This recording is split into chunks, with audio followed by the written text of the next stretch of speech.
નમસ્તે મિત્રો.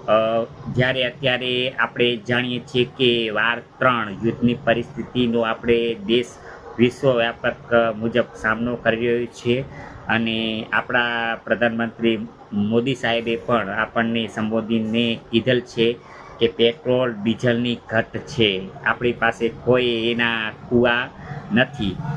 હવે એ વાત અનુસરીને આજ મારે તમને જણાવવું છે કે આપણે ખાસ કરીને પેટ્રોલ ડીઝલમાં કરકસર કરીએ, આપણે પ્રાઇવેટ વાહનોને ટાળીએ અને આપણે જે સોશિયલ છે એમાં આપણે યુઝ કરી અને મુસાફરી કરીએ.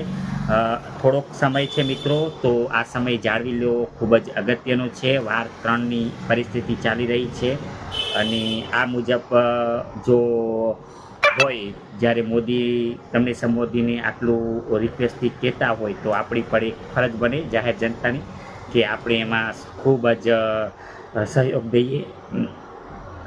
કેમ કે દેશ છે એની પાસે પેટ્રોલ હાલ છે નહીં અને જો ટ્રાન્સપોર્ટેશનના રૂકાવટથી ઘણું એવું આપણે નુકસાન પણ ભોગવી શકીએ છીએ. જે મુદ્દા મોદી સાહેબે કીધા છે એ બધા આપણે જાહેર જનતા સક્ષમ આપણી પૂરી તૈયારી રહે એને અનુસરીએ.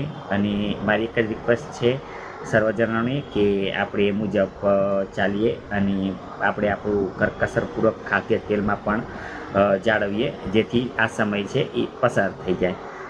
Thank you.